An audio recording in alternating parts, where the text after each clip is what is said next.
റിയാസ് സലീം, ലോകത്ത് വിജയിച്ച ഒരേ ഒരു മനുഷ്യൻ, ലോകത്ത് പെർഫെക്റ്റായ ഒരേ ഒരു മനുഷ്യൻ, ലോകത്ത് നല്ലവനായ ഒരേ ഒരു മനുഷ്യൻ, ലോകത്തെല്ലാം കൃത്യമായി പറയുന്ന ഒരേ ഒരു മനുഷ്യൻ. അതുകൊണ്ട് തന്നെ അവന് പുറത്തുള്ള മനുഷ്യരെ, LGBTQ പുറത്തുള്ള സകല മനുഷ്യരെയും പുച്ഛമാണ്, വെറുപ്പാണ്, ദേഷ്യമാണ്. അവരെല്ലാം വളരെ പരാജയപ്പെട്ട മനുഷ്യരാണ്, ക്രൂരന്മാരാണ് അവൻ്റെ കണ്ണിൽ.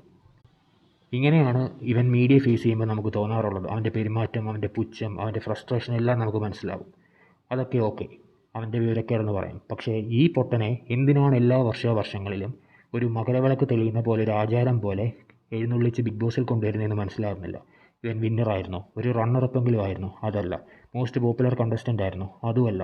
ഇവിടെ റോബിനുണ്ട്, അല്ലെങ്കിൽ രജിത് കുമാറുണ്ട്, അങ്ങനെ മോസ്റ്റ് പോപ്പുലർ കണ്ടസ്റ്റൻ്റ് ആയിട്ടുള്ള ഒരുപാട് ആൾക്കാരുണ്ട്. അവരെ ഒന്നും കൊണ്ടുവരാതെ കൃത്യമായി വർഷം ഇവരെ മാത്രം ഇങ്ങനെ കൃത്യമായി എഴുന്നള്ളിക്കുന്നതിന് പിന്നിലുള്ള അജണ്ട മനസ്സിലാവുന്നില്ല എന്നല്ല, പ്യുവറായിട്ടും LGBTQനെ നോർമലാക്കുക എന്നൊരു അജണ്ടയോടുകൂടി പ്രവർത്തിക്കുന്ന ഒരു സാധനമാണ് ബിഗ് ബോസ് എന്ന് പൊതുവേ സോഷ്യൽ മീഡിയയിൽ ഒരു ടോക്കുണ്ട്. എല്ലാ വർഷവും ഒരു 2 സീറ്റ് റിസർവേഷൻ പോലെ LGBTQനെ മാറ്റിവെക്കും ബിഗ് ബോസിൽ. എന്നിട്ട് അതിനെക്കുറിച്ച് ക്ലാസ് എടുക്കാൻ വർഷം ഇവനെ കൊണ്ടുവരികയും ചെയ്യും. ഇവനാണെങ്കിൽ വന്ന് ഒന്നുകിൽ തല്ല് വാങ്ങിച്ചിട്ട് പോകും, റോബിൻ്റെ കയ്യിൽ നിന്ന് കിട്ടിയ പോലെ, അതല്ലെങ്കിൽ ഊക്ക് വാങ്ങിച്ചിട്ട് പോകും. LGBT കമ്മ്യൂണിറ്റിയോട് വെറുപ്പുള്ളവർ ഇവനെ കണ്ടു കഴിയുമ്പോഴത്തേക്ക് കൂടുതൽ വെറുക്കാൻ തുടങ്ങും. അതുകൊണ്ട് ബിഗ് ബോസിനോട് പറയാനുള്ളത്, LGBTQനെ ഗ്ലോറിഫൈ ചെയ്യുകയാണ് നിങ്ങളുടെ ഉദ്ദേശമെങ്കിൽ കൊള്ളാവുന്ന ആരെങ്കിലും കൊണ്ടുവരണം. ഈ പൊട്ടനെ കൊണ്ടുവന്നിട്ട് ആ കമ്മ്യൂണിറ്റിക്ക് കൂടുതൽ വെറുപ്പ് വാങ്ങിച്ചു കൊടുക്കരുത്.